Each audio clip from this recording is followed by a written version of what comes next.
por el tema de los bancos centrales, de la creación de dinero moderna, del sistema fiduciario. ¿Cómo la ves tú actualmente? ¿Hay solución? ¿Crees que es uno de los mayores problemas que vivimos actualmente en la sociedad? ¿O no eres tan crítico con esto?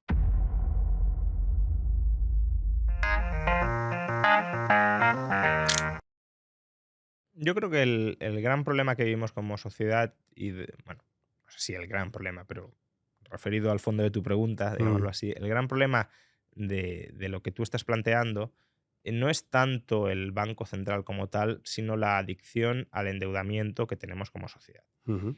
El Banco Central es un facilitador del endeudamiento, pero incluso sin Banco Central podría haber ese exceso de endeudamiento. Y el Banco Central puede ser un facilitador del endeudamiento o no serlo. Quiero decir, a veces yo soy muy crítico con los bancos centrales. En ocasiones hablamos del Banco Central como si fuera un problema y deberíamos también especificar a qué Banco Central nos referimos o a qué tipo de Banco Central nos referimos, porque no es lo mismo el Banco Central de Argentina que el de Suiza.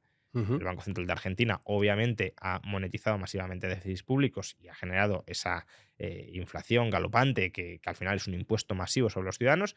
Y el Banco Central de Suiza, o el Banco Nacional Suizo, vamos, es un banco central que, bueno, pues no deja de ser banco central, pero que ha tenido un comportamiento de política monetaria bastante más razonable, a pesar de lo que hiciera la década pasada, que ahí no tenía alternativas muy buenas, porque, claro, todo el mundo quería francos suizos y o dejas que se aprecie muchísimo el franco suizo o intentas de alguna manera estabilizar el tipo de cambio comprando activos, ¿no? El diseño institucional dentro del que se inserta un banco central creo que es muy importante. Y por diseño institucional no me refiero solo a sus estatutos, que ya sabemos que se los pueden saltar, sino también la cultura o el clima social dentro del que opera ese Banco Central. El Banco Central de Argentina no podría operar en Suiza, de ninguna manera. Y probablemente el Banco Central de Suiza tampoco podría operar en Argentina, tal como está operando, ¿no? Entonces, ¿la impresión monetaria en sí mismo es algo negativo? Los bancos, y también el Banco Central, son intermediarios financieros. Es decir, siempre que imprimen, lo que hacen es crear su deuda, pero crean su deuda para adquirir algún activo. En el caso de los bancos eso es muy claro. Cuando yo pido una hipoteca, un préstamo hipotecario, por ejemplo, Ujú. el banco adquiere un activo frente a mí, que es mi obligación de pagarle mes a mes la hipoteca, y a cambio el banco a mí me da algo, que es deuda del propio banco. Cuando yo pido una hipoteca, esto se ve más claramente cuando ya tengo una casa en propiedad y pido una hipoteca sobre esa casa en propiedad. Porque si pido una Ujú. hipoteca para comprar la casa, lo que voy a describir ahora se ve solo una fracción de segundo. Pero si yo tengo una casa en propiedad y pido una hipoteca, ya digo, el banco adquiere un derecho contra mí y yo adquiero un derecho contra el banco. Y es que el saldo de mi cuenta corriente en el banco aumenta por la cuantía del préstamo hipotecario que me ha dado el banco. Con lo cual, el banco ve aumentar su pasivo, mi cuenta corriente, y ve Sí. aumentar su activo, la deuda que yo tengo con el banco. Que los bancos den crédito o que el Banco Central de Crédito en sí mismo no es algo necesariamente negativo. La intermediación financiera, la conexión entre ahorro e inversión a través del crédito es parte de lo que hace funcionar una economía capitalista, porque consigue congregar saldos de ahorro muy dispersos que a lo mejor se mantendrían atesorados y los convierte en inversiones productivas. Eso en sí mismo no es negativo. El punto es, los bancos centrales, ¿qué tipo de intermediación financiera realizan? ¿No? Y la intermediación financiera que suelen realizar directa o indirectamente, es facilitar el endeudamiento público. Es decir, lo que hacen es comprar deuda pública y a cambio de esa compra de deuda pública crean, entre comillas, dinero, bueno, base monetaria, que tampoco es todo el dinero que circule por la economía, parte sí, parte no, Ujú. pero bueno, crean base monetaria que llega a manos pues, de bancos o a manos del resto de la población, ¿no? Vale, esa deuda, o sea, los que tienen la base monetaria del Banco Central están financiando al Banco Central para que el Banco Central, a su vez, financie al Estado. Ujú.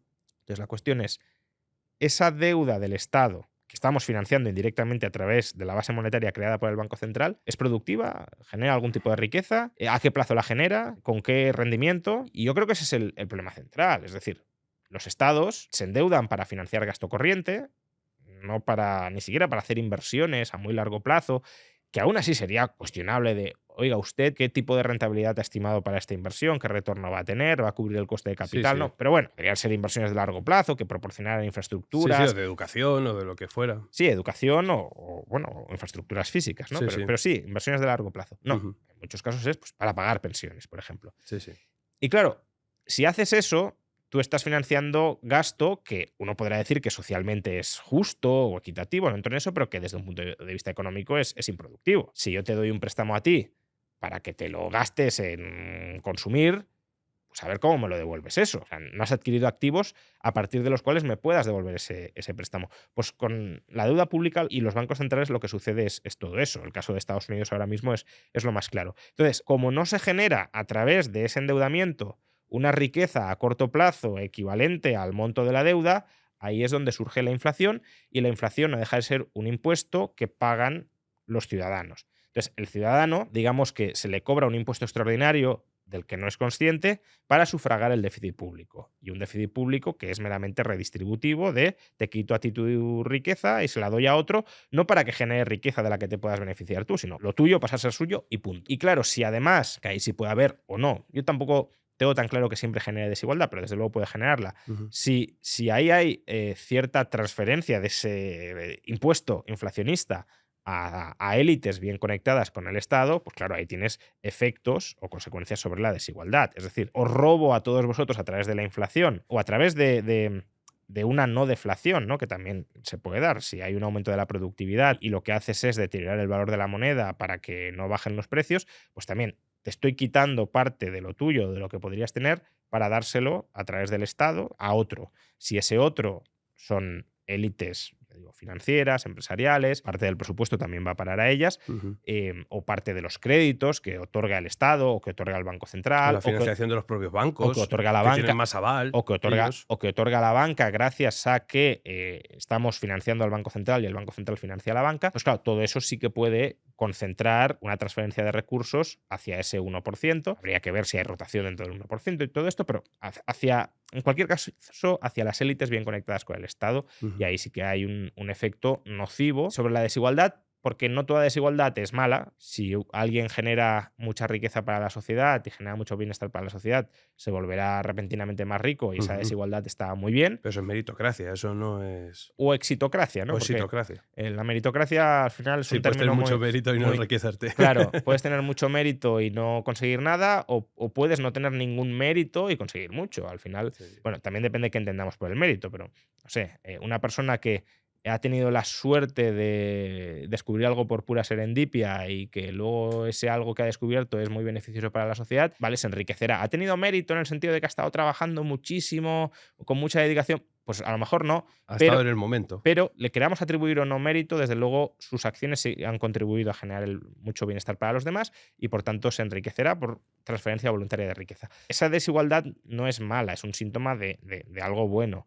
Ahora, claro, si yo te robo a ti para enriquecerme y tú te empobreces y yo me enriquezco, esa desigualdad sí es el síntoma de algo muy malo, por supuesto. Había un gráfico de la Reserva Federal de San Luis y justo el 1% de la población más rica del planeta, en este caso de Estados Unidos, pero bueno, pueden ser los más ricos del Mm, planeta, que con cada QE el porcentaje de la riqueza de todo Estados Unidos, de ese 1%, metió un salto claro, nuevo, un salto nuevo. Y es básicamente porque esas QEs, ese dinero, muchas veces al primer sitio donde va es al mercado inmobiliario y también al tema del mercado financiero, ¿no? bueno, Por lo es que, tanto, ellos tienen mucho más de todo ese mercado, de o sea, participación en él. Por lo tanto, las desigualdades crecen. Más que desigualdades, que ese 1% se beneficia, no sé si por cultura financiera, por tener sí, esos claro. activos ya desde hace ya mucho tiempo, etcétera, y la gente de a pie que no tiene cultura financiera se va quedando cada vez con menos porcentaje de Claro, la pero riqueza global, ¿no? fíjate, por eso decía que no siempre tengo tan claro que el efecto de eso sea desigualitario.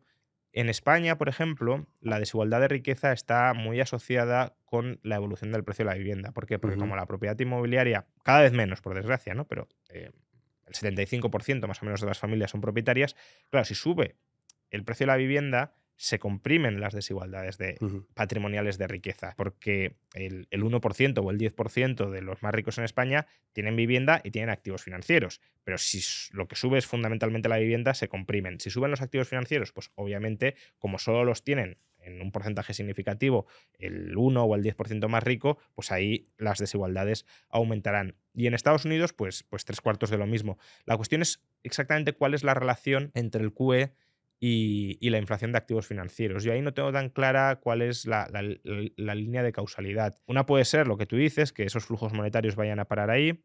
Otra puede ser simplemente que se esté anulando deliberadamente, que de hecho en parte será el objetivo del QE, se esté anulando la rentabilidad de ciertos activos, Ujú. y Y claro, si ciertos activos como la deuda pública no te dan nada, pues tienes que dar el salto a otros activos Ujú.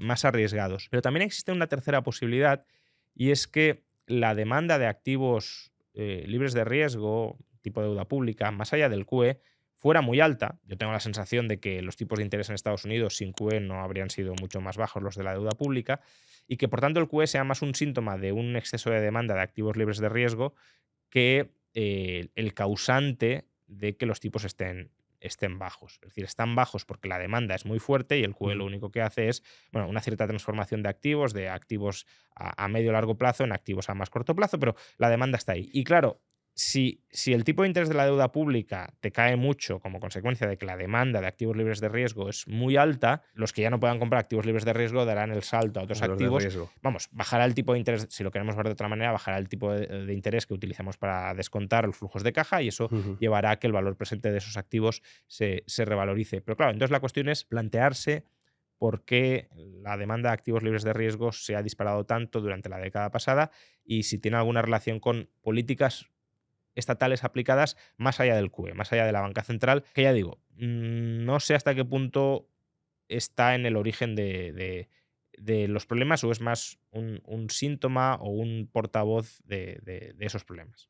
Me gusta mucho tu cautela a la hora de explicarlo, porque normalmente nosotros damos por supuesto ciertas relaciones que tú como economista Mm. ya que has estudiado mucho todo esto a profundidad, pues oye, parar un poco los pies, es decir, oye, que no es tan simple, sino que tiene muchas derivadas todo esto y es así.